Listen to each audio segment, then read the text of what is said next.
اس واقعے سے رسول اللہ صلی اللہ علیہ وسلم کو اتنی تکلیف پہنچتی ہے کہ جس چچا نے مجھ پہ اتنے احسانات کیے میں کام نہ آ سکا، یعنی آخری وقت میں آخر جو ہے وہ دین کو قبول نہیں کرتے، لیکن اس وقت آپ صلی اللہ علیہ وسلم یہ کہتے ہیں کہ میں جب تک زندہ رہوں گا میں اللہ تعالیٰ سے آپ کے لیے بخشش کرتا رہوں گا جب تک اللہ تعالیٰ مجھے خود نہ روک دیں۔ لہٰذا اس کے کچھ ہی دنوں بعد جو ہے اللہ تعالیٰ ایک آیت نازل کرتے ہیں کہ کسی پیغمبر اور کسی مومن کے لیے یہ جائز نہیں کہ وہ کسی مشرک کے لیے مغفرت کی دعا کرے، جبکہ اسے پتہ ہو کہ یہ ہدایت کے راستے پہ اس کی موت نہیں آئی ہے، تو مغفرت کی دعا کرنے سے منع کر دیا گیا۔ حضرت عباس رضی اللہ عنہ ان سے پوچھتے ہیں آپ صلی اللہ علیہ وسلم سے کہ چونکہ ابو طالب آپ کو اتنا چاہتے تھے، آپ کے چچا تھے، اور آپ کے لیے دوسروں سے جھگڑ لیتے تھے اور آپ کی پیٹھ پہ وہ ہمیشہ کھڑے رہے، تو اتنا آپ کا جو وہ سائڈ لیے تو آپ ان کے کوئی کام آ سکے یا نہیں آ سکے؟ تو اس وقت رسول اللہ صلی اللہ علیہ وسلم کہتے ہیں کہ ابو طالب جو ہے جہنم کے بالکل چھچلی جگہ میں ہوں گے، جبکہ اگر بیچ میں نہ ہوتا تو وہ بہت گہری جہنم کے بالکل نچلے حصے میں ہوتے۔ اب سوال یہ اٹھتا ہے، ذہن میں ہمارا سوال آ سکتا ہے کہ کیوں؟ ابو طالب تو اتنی اچھی فطرت کے مالک تھے، اور جہاں اتنے سارے کفار ہیں جیسے ابو جہل، نہ ابو طالب کبھی فحش گوئی کرتے تھے، نہ شراب، نہ جوا، مطلب اگر وہ ایمان لے آتے تو بالکل ابو بکر کے ٹکر کے ہوتے، رضی اللہ عنہ کے ٹکر کے وہ ہوتے، اتنے شریف النفس وہ تھے، اتنی فطرت پہ وہ تھے، لیکن پھر ان کو آخر یہ کیوں کہا آپ صلی اللہ علیہ وسلم نے کہ وہ جہنم کے بالکل نچلے حصے میں ہوتے، نیچے حصے میں؟ تو وجہ یہ ہے کہ چونکہ ابو طالب بہت شریف النفس انسان تھے، فطرت سے بالکل قریب تھے، تو وہ کہتے ہیں نا کہ اللہ تعالیٰ جس کو جتنی صلاحیت دیتے ہیں آزمائش بھی اس کی اتنی زیادہ، چونکہ وہ اتنے شریف تھے، فطرت تو ان سے بہت قریب تھی تو ان کو تو بہت پہلے ایمان لے آنا چاہیے تھا، تو وہ جاننے کے باوجود وہ نہیں لائے، جس کی وجہ سے ان کو یہ سزا ملتی کہ وہ بالکل نچلے گڑھے میں ہوتے۔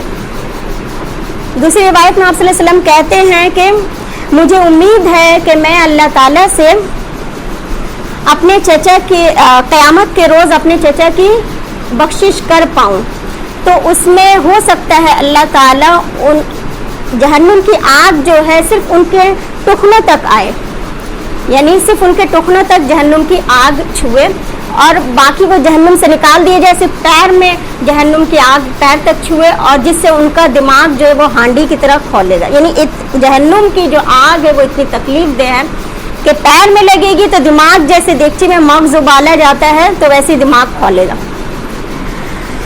صرف ایک چیز، اب وہ تھی باپ دادا کا دین، جس کی وجہ سے آپ نے جو ہے اسلام کو قبول نہیں کیا، لیکن آپ صلی اللہ علیہ وسلم ان کے لیے بہت تکلیف، اور سب سے بڑی چیز کیا ہوئی کہ جو باہر کا سب سے بڑا سپورٹ تھا رسول اللہ صلی اللہ علیہ وسلم کا وہ چھنا گیا۔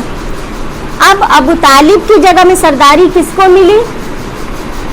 ابو لہب کو، یعنی جو ورسٹ اینیمی تھا رسول اللہ صلی اللہ علیہ وسلم کا، سب سے بڑا جانی دشمن، اس کو سرداری مل گئی۔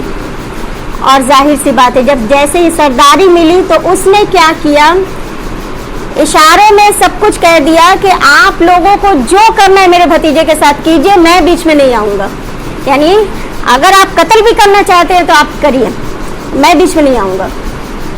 لہٰذا ابو لہب جو ہے وہ ڈائریکٹ نہیں بول سکتا تھا کہ آپ لوگ قتل کر دیجئے، کیونکہ اب اپنے خاندان کی بھی بات آتی ہے نا، بہت سارے لوگ تو سپورٹ میں تھے، بنو ہاشم کے بہت سارے لوگ رسول اللہ صلی اللہ علیہ وسلم کی سپورٹ میں تھے، تو وہ کھلا تو یہ نہیں کر سکتا تھا۔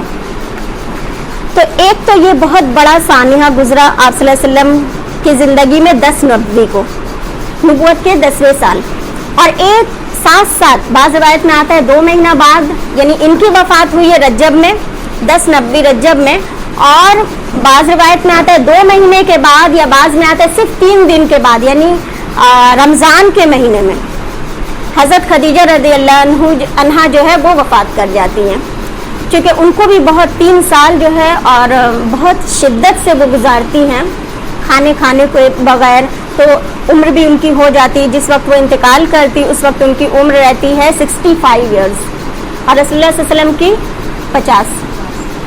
تو عمر کا بھی تقاضا تھا. جب وہ وفات کرتی ہیں تو آپ صلی اللہ علیہ وسلم یعنی ایک طرف باہر کا سپورٹ ختم، دوسری طرف اندر کا سپورٹ ختم. حضرت خدیجہ جو اتنی اچھی بیوی تھی کہ جب بھی وہ باہر سے غم یا جو بھی سہ کے آتے، شدت سہ کے آتے، تو وہ اندر ان کا سارا غم بھلا دیتی تھی. جب حضرت خدیجہ کی وفات ہو جاتی ہے تو اس سال کو رسول اللہ صلی اللہ علیہ وسلم نے کیا کہا کہ عام الحزن قرار دے دیا، یعنی یہ غم کا سال ہے. دو ان کے عزیز چلے گئے. آپ صلی اللہ علیہ وسلم ہمیشہ حضرت خدیجہ کو یاد کرتے تھے اپنی تمام بیویوں کے سامنے. اور آپ کی اگر ہم فضیلت دیکھیں تو سب سے بڑی فضیلت حضرت خدیجہ کی کیا تھی کہ جب تک آپ زندہ رہیں رسول اللہ صلی اللہ علیہ وسلم نے دوسری شادی نہیں کی، وہی آپ کی بیوی تھی. ہاں، آپ کے جانے کے بعد پھر جو اتنی شادیاں ہوئی وہ کسی نہ کسی وجوہات کے بنا پہ ہوئی. آج جو ہے غیر مسلم انگلی اٹھاتے ہیں اس بات پہ کہ نبی کی اتنی شادیاں ہوئی، تو ہم لوگ آہستہ آہستہ دیکھیں گے کہ کیا کیا وجوہات تھی جس کی بنا پہ آپ صلی اللہ علیہ وسلم کو اللہ تعالیٰ نے حکم دیا شادی کرنے کا. ورنہ اگر ایسی کوئی بات ہوتی تو مین جوانی کا جو عالم تھا، 25 سال کی عمر سے لے کے 50 سال کا عمر ہی مین جوان انسان رہتا ہے.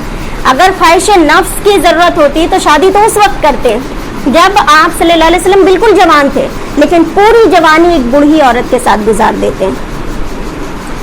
تو حضرت خدیجہ کے بارے میں آتا ہے کہ رسول اللہ صلی اللہ علیہ وسلم فرماتے ہیں کہ جنت میں 4 عورتیں جو ہیں وہ جنت کی سردار ہوں گی. یعنی جنتی عورتوں میں 4 عورتوں کا ذکر کیا آپ صلی اللہ علیہ وسلم نے. سب سے پہلے حضرت خدیجہ بنت خویلد، دوسری حضرت مریم بنت عمران، اور تیسری حضرت فاطمہ بنت محمد صلی اللہ علیہ وسلم، اور چوتھی حضرت آسیہ جو فرعون کی بیوی تھی. تو آپ صلی اللہ علیہ وسلم کہتے ہیں کہ اللہ تعالیٰ نے مجھے جتنی اولادیں دی سب خدیجہ سے دی، تو سوائے حضرت ابراہیم کے جو ماریہ قبطیہ کے وطن سے ہوئے. تو حضرت خدیجہ کی 4 بیٹیاں تھیں اور 2 بیٹے تھے. تو اللہ کے رسول فرماتے ہیں کہ مجھے اولاد کا جو نعمت ہے وہ حضرت خدیجہ سے ملی. ایک مرتبہ حضرت خدیجہ رضی اللہ عنہ کا کردار جب ہم پڑھتے ہیں تو سمجھ میں آتا ہے کہ آپ صلی اللہ علیہ وسلم جب غار حرا میں جاتے ہیں تو توشہ لے کے جاتے ہیں، اور کبھی کبھی جب ختم ہو جاتا ہے تو وہ خود لے کے جاتی ہیں پہنچانے کے لیے. آپ سوچیں ان کی عمر کیا تھی، اور وہ پورا باندھ کے کپڑے میں باندھ کے کھانا ان کا وہ پہاڑ پہ چڑھتی تھی ان کو کھانا دینے کے لیے. ایک مرتبہ جبرائیل علیہ السلام آتے ہیں اور کہتے ہیں رسول اللہ صلی اللہ علیہ وسلم کو کہ وہ دیکھیے آپ کی زوجہ آ رہی ہے خدیجہ. تو اللہ تعالیٰ نے کہہ کر بھیجا ہے کہ جب خدیجہ آپ کے پاس آ جائیں تو ان سے کہیے کہ اللہ تعالیٰ نے ان کو سلام بھیجا ہے، اور جبرائیل بھی ان کو سلام کرتے ہیں. تو جب وہ آ جاتی ہیں تو رسول اللہ صلی اللہ علیہ وسلم کہتے ہیں کہ یہ جبرائیل ہے جو اللہ تعالیٰ کا سلام لے کر آئیں. تو اس وقت حضرت خدیجہ کا سینس آف ہیومر دیکھیے، وہ یہ نہیں کہتی کہ وعلیکم السلام، وہ کہتے ہیں کہ اللہ تعالیٰ سراپا سلامتی ہے، اور جبرائیل کو بھی سلامتی ہو، اور محمد صلی اللہ علیہ وسلم کو بھی سلامتی پہنچے. تو ان کا وہ مرتبہ، جبرائیل علیہ السلام کہتے ہیں کہ اللہ تعالیٰ نے آپ کے لیے آپ کو خوشخبری دی ہے کہ جنت میں آپ کے لیے موتی کا محل تیار کیا ہوا ہے اللہ نے. یہ مقام ہے حضرت خدیجہ کا. تو جب حضرت خدیجہ اور ابو طالب دونوں وفات پا جاتے ہیں، اب رسول اللہ صلی اللہ علیہ وسلم کی پروٹیکشن ختم ہو گئی. آپ صلی اللہ علیہ وسلم فرماتے ہیں کہ میرے ساتھ مکہ والوں نے وہ معاملہ کیا کہ ہر کوئی ایک بے وقوف انسان بھی آ کے میرا مذاق اڑاتا اور میرے منہ پہ لان تان کرتا اور مجھے بے وقوف کہتا، یہاں تک کہ کوئی آتا تو میرے سر پہ مٹی ڈال دیتا، اور آپ جاتے اور بیٹی صاف کرتی جاتی اور روتی جاتی. تو آپ صلی اللہ علیہ وسلم پھر تسلی دیتے. تو یہ حالت ہو گئی تھی. رفتہ رفتہ کیا ہوا کہ امان اٹھ گیا، اب ہر کوئی ان کے جان کا دشمن بن گیا، یعنی کبھی بھی ان کو قتل کرنے کے لیے تیار ہے. تو رسول اللہ صلی اللہ علیہ وسلم نے اس وقت سوچا کہ اب مجھے ہجرت کرنی چاہیے. لہٰذا ہجرت اگر کرنا ہے تو آپ کے لیے تو بہت اچھا آپشن تھا، آپ چاہتے تو طائف چلے جاتے، آپ چاہتے تو حبشہ چلے جاتے،